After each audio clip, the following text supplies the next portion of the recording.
The training day finally arrived. The training was conducted in a rented conference room with top-notch audiovisual gear because the office conference room was inadequately furnished.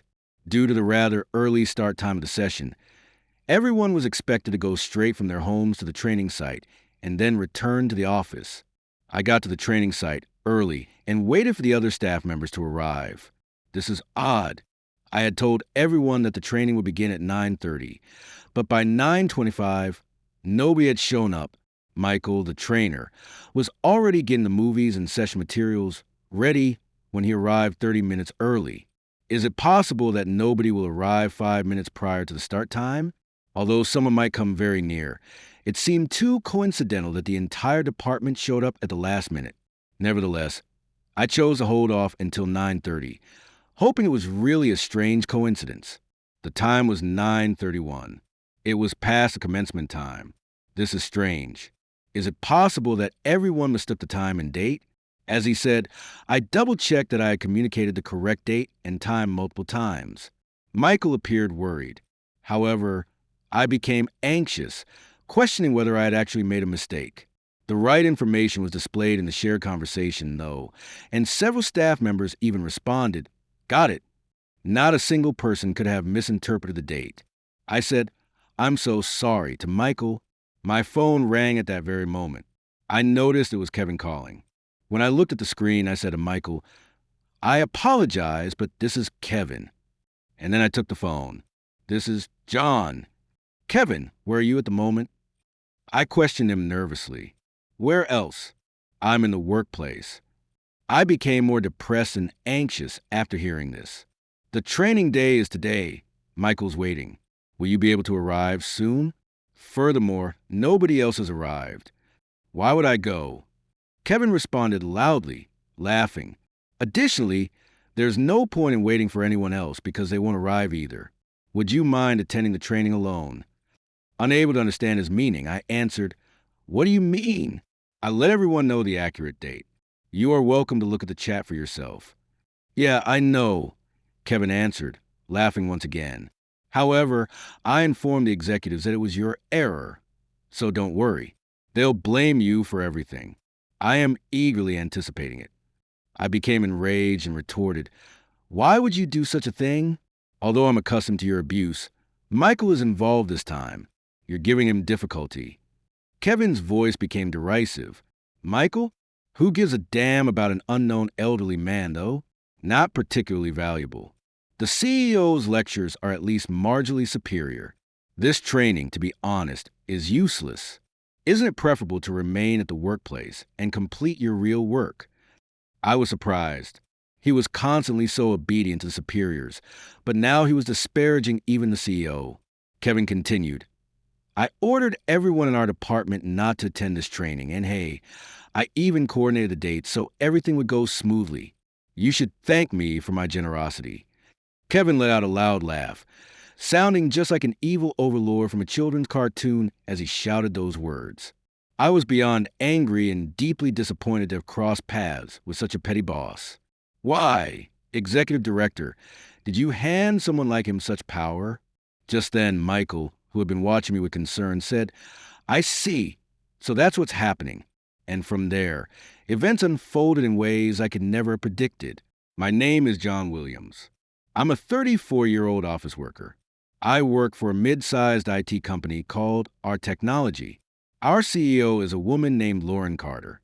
I didn't attend college due to my financial circumstances, so I joined this company straight out of high school. 15 years have passed since then. Recently, my biggest concern has been the change in my direct manager.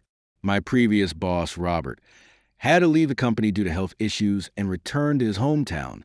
The executive director, James, brought in an acquaintance with managerial experience at another IT company, Kevin Davis, who became our new department head last month.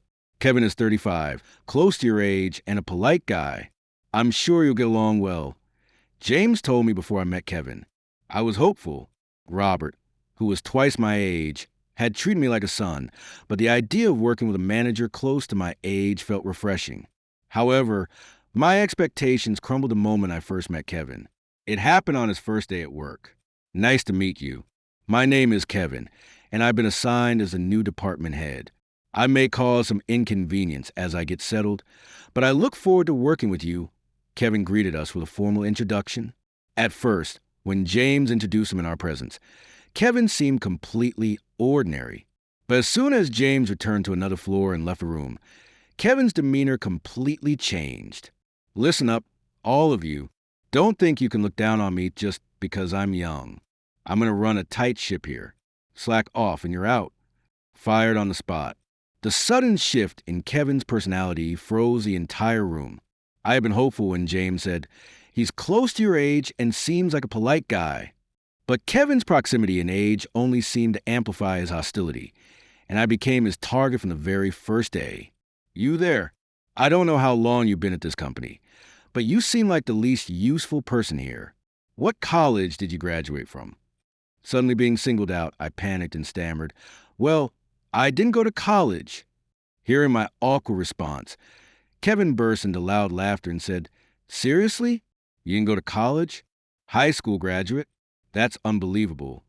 To be insulted like this upon our first meeting made me seriously question his character. And knowing I would have to face this person every day from now on made my heart sink. From that day on, the power dynamics within our department began to shift. People started dividing into two groups: those who wanted to avoid Kevin's overbearing personality and stayed out his way, and those who tried to win his favor to make their lives easier. The avoidance group wasn't harassed outright, but they weren't treated well either, leading to a weaker standing within the company. On the other hand, the favor-seeking group enjoyed preferential treatment, better work assignments, and more decision-making authority. When Robert was a department head, he evaluated employees based on their performance fairly. But Kevin evaluated employees based on his personal feelings, which raised serious doubts in my mind. Among the avoidance group, some people managed to keep their heads down and get through each day, but others became mentally exhausted and started taking frequent absences. It was disheartening to see people who had been lively and motivated during Robert's time now struggling. I didn't belong to either faction, and I was constantly thinking about how to create a better work environment for everyone. Eventually, I realized that the only way to address this issue was to report it to higher management. So about a month after Kevin's arrival, I decided to speak with James. "James, I need to talk to you. Our department is facing some serious issues." "What's going on, John? What's the problem?" I explained to James how our team was becoming divided and how Kevin wasn't evaluating employees fairly. Kevin becomes very overbearing when supervisors aren't around. While strictness can be necessary for work, the way he plays favorites among employees and treats others unfairly is a major issue. Back when Robert was here, evaluations were based on the quality of our work. James's response was disheartening. "Well, I understand what you're saying, John, but Kevin is still new to his role. He's probably trying different methods to find what works. You should just focus on doing your best under his leadership. Speaking poorly of your boss isn't the right approach. Try to get along with him." I felt deeply disappointed. It wasn't about bad-mouthing Kevin. It was about addressing a serious problem. If we turned a blind eye to wrongdoing, it would only embolden such behavior. But James likely felt obligated to defend Kevin, given that he had personally handpicked him. "I understand. I'm sorry for bringing it up," I said, ending the conversation and returning to my work. A few days later, something unexpected happened. The CEO of Future Vision Incorporated, Joshua, is here. Who is in charge of him? An employee who received a call from the receptionist told our department. Future Vision was a client I've been handling for years, and I had scheduled a meeting with Joshua to discuss contract renewals. "I'm the person in charge. I'll head to the conference room now," I said as I stood up, but Kevin immediately raised his voice and said, "John, don't go. You're no longer in charge. From today, Tony will be handling Future Vision." I couldn't believe my ears. I had been responsible for this client for years and had scheduled this meeting with Joshua. Yet Kevin was reassigning the account on the spot. But Joshua is already here. We agreed to meet at 2 p.m. Kevin shot back, "Don't talk back to me. You're such an arrogant, useless employee. Typical for someone with only a high school education. Shut up and stay out of it." Kevin then turned to Tony, a college-educated employee in the favor-seeking group, and ordered, "Tony, you're in charge of future vision from now on. Head to the conference room immediately and close the deal." Tony, surprised by the sudden directive, hesitated and said, "Me? Really? Okay, I'll do my best." He left the room reluctantly, heading toward the conference room. "Why are you suddenly reassigning this account?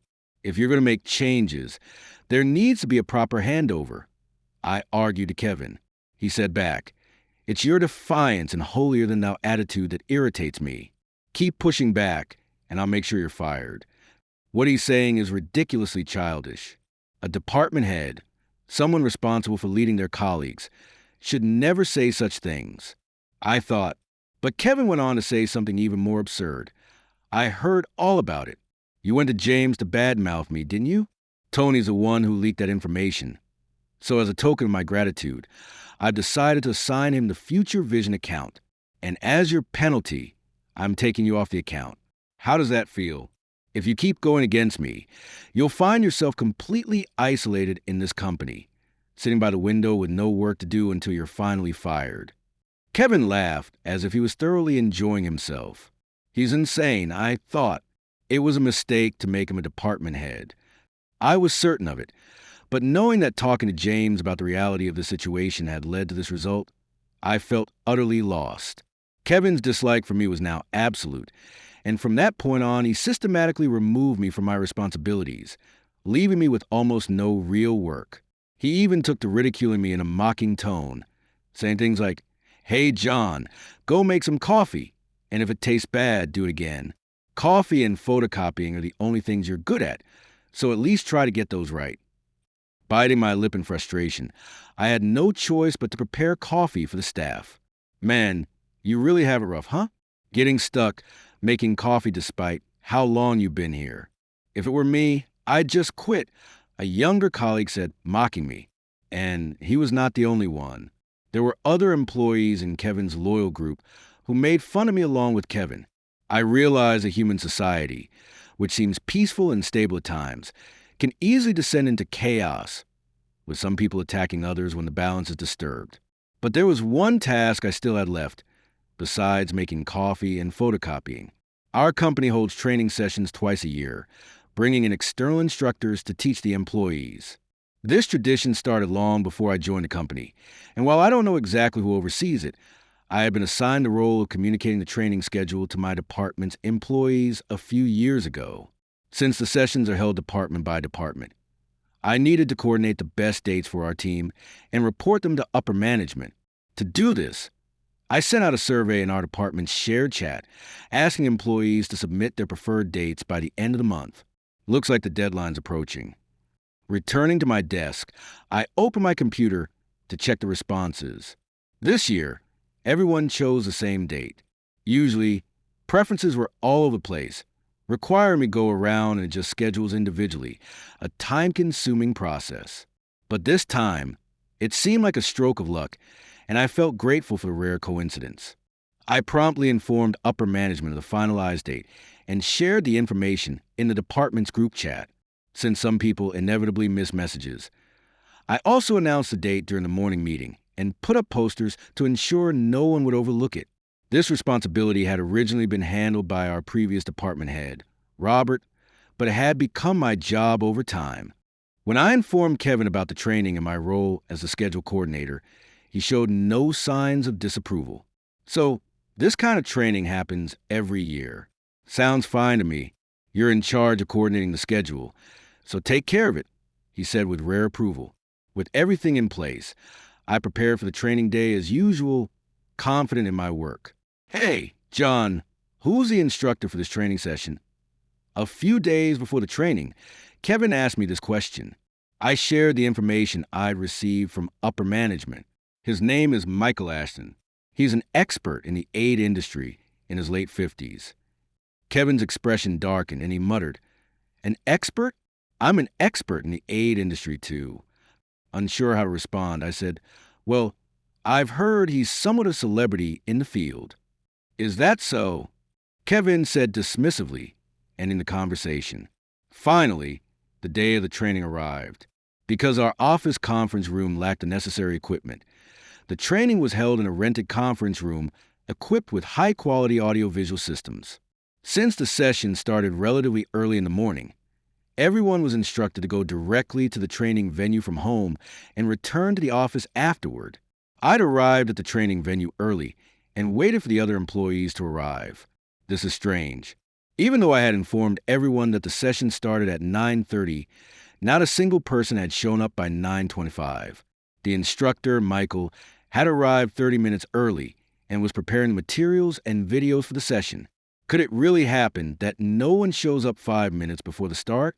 While it was possible for someone to cut it close, for the entire department to do so seemed too coincidental. Still, I waited, hoping against hope until 9:30. The clock struck 9:31. The start time had passed. That's strange.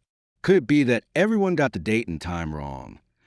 Michael, the instructor, said to me with a worried expression. I double-checked to ensure I had communicated the correct date and time multiple times, but I started to panic, wondering if I had somehow made a mistake. However, the shared chat confirmed that I had relayed the correct information, and several employees had even replied with understood. It would be one thing if one or two people got the date wrong, but for everyone to make the same mistake was highly unlikely. I'm terribly sorry. I apologized to Michael. Just then, my phone started ringing. I quickly glanced at the screen and saw that it was Kevin calling. I turned to Michael and said, "Excuse me, it seems to be a call from Kevin," and then answered the phone. "Kevin, this is John. Where are you right now?" I asked him urgently. Kevin responded, "Where else would I be? I'm at the office, of course." Hearing this, I panicked even more and said, "Today is a training day. The instructor has been waiting. Can you come right away?" And none of the other employees have shown up either. Kevin laughed loudly and replied, "Why would I go? And the others? They won't show up either, no matter how long you wait. Why don't you just enjoy the training all by yourself?" I couldn't understand what was going on and replied, "What do you mean? I'm certain I told everyone the correct date and time. You can check the chat messages to see for yourself, Kevin." Then he said, "Yeah, I know, but don't worry. I'll report to upper management that it was your failure to communicate. I'm really looking forward to seeing you get chewed out for this."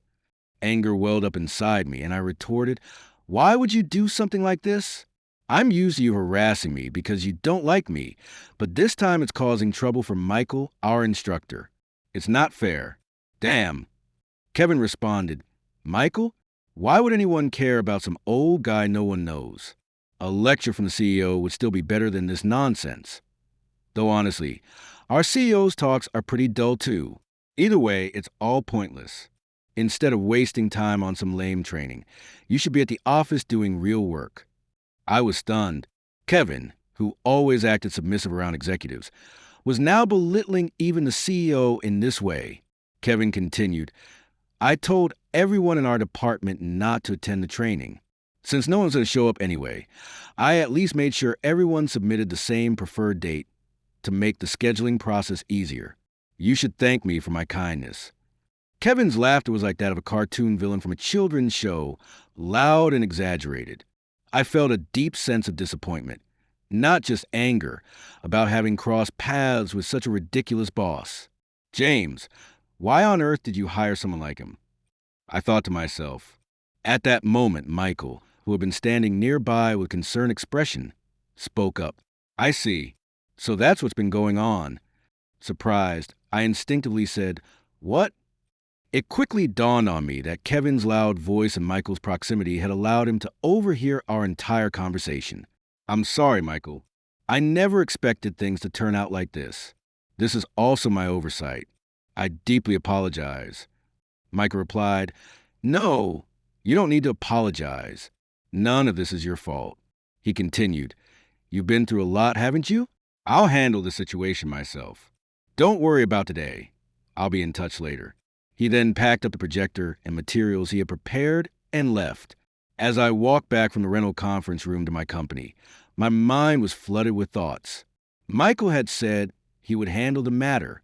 Could that mean I might face a demotion, a pay cut, or even, worst case scenario, being fired?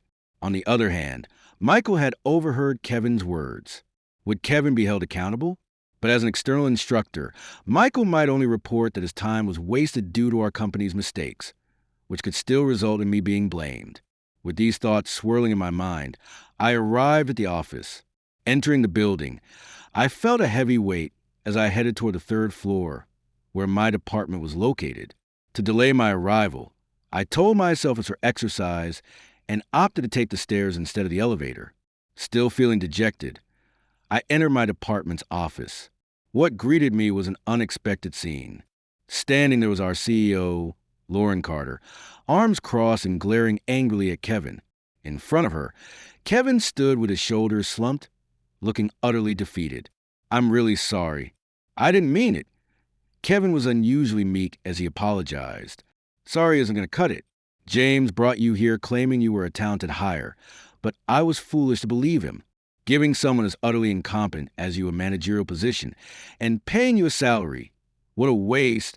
Lauren raised her voice in frustration before letting out a deep sigh. The other employees could only stand by nervously, watching the scene unfold. Soon after, Lauren noticed me standing nearby and turned her attention toward me. "John, you've been through a lot, haven't you? I'm so sorry for all the trouble you've had to endure." Lauren offered words of sympathy. I could only respond, "Yes," still struggling to grasp the situation. My husband was beyond angry. He was dumbfounded. He told me he's encountered many professionals in his long career, but rarely anyone this abysmal. He couldn't help but laugh bitterly. Lauren said this as if to herself. "Husband." I was still completely lost. "Oh, I didn't explain properly, did I? The instructor you met earlier, Michael, is my husband. Before I founded this company, he ran several businesses, and he helped me tremendously when I was starting out.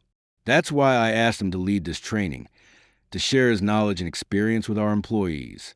"Oh." "And his full name is Michael Ashton, but in the industry, he's known as Mark Brown. He uses a different name when writing," Lauren explained. "Wait, was that Mark Brown? I've read his books. He's published so many bestsellers."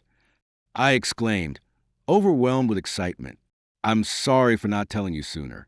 Michael and I kept our surnames, so there was no way you could have known. But you see, he overheard your conversation with Kevin at the training venue and told me everything. I'm truly glad I found out. If I hadn't, this dangerous employee named Kevin would have been left unchecked, causing even bigger problems." Michael told me Kevin said on the phone, "The CEO's talks are pointless." Not only did he insult Michael, but he also had the audacity to badmouth me. "How could you badmouth the CEO like that? You're so two-faced, Kevin. I can't trust you at all. You're fired, effective immediately." With those words, Lauren decisively terminated Kevin's employment. Kevin slumped in defeat, but then, seemingly out of spite, he turned to me and suddenly started shouting, "This is all your fault, John. You set me up, didn't you? I'll never forgive you." At that moment, a figure appeared at the doorway. "The one who won't forgive you is me. I won't forgive you, company." It was James who spoke with a stern tone. "James, what did you just say?" Kevin stammered. James responded, "I'll say it as many times as necessary. I won't forgive you, Kevin. I trusted you enough to bring you in as a manager, and this is how you repay me? Betrayal like this is unacceptable. As atonement for the trouble you've caused the employees, I intend to resign as well."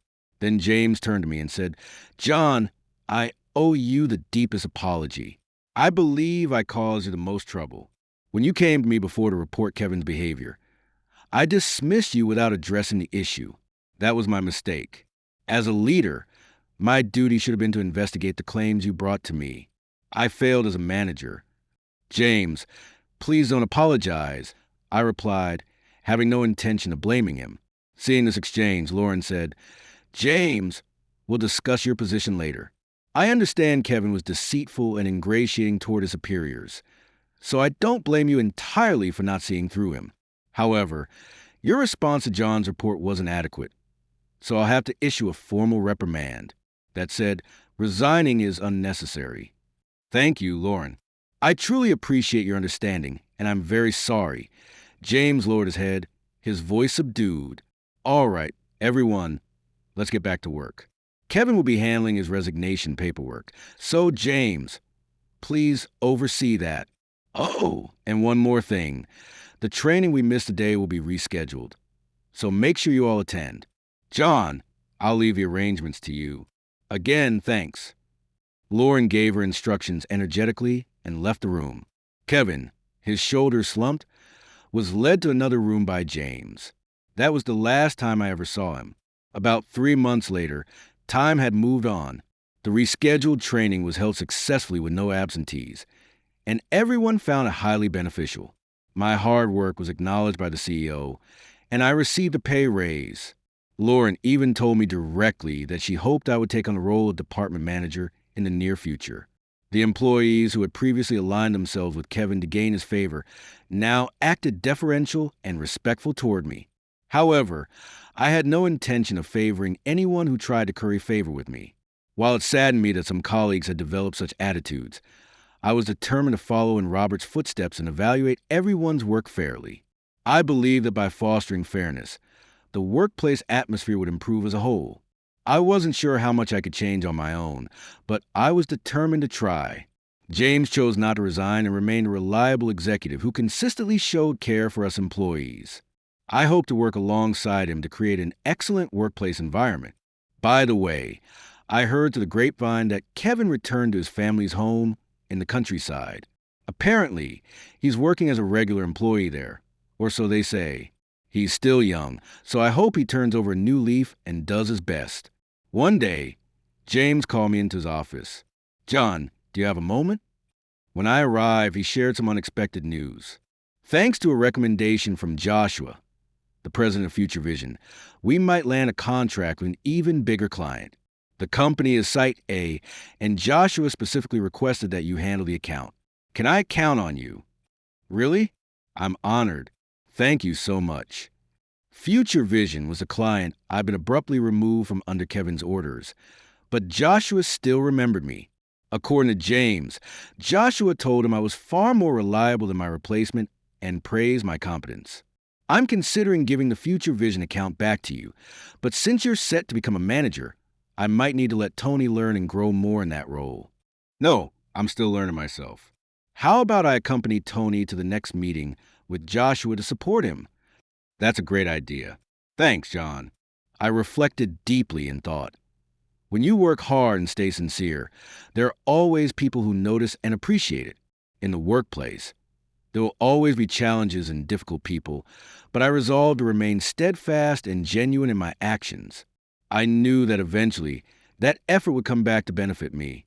With that thought, I looked at the business card for Topside Incorporated, picked up the phone, and dialed the number. Hello, I'm John from RE Technology. I was referred by the CEO of Future Vision, Joshua, and I'm calling to speak with your president, Mr. Mark Smith. Is he available? I felt a sense of excitement and anticipation for the new opportunities that lay ahead.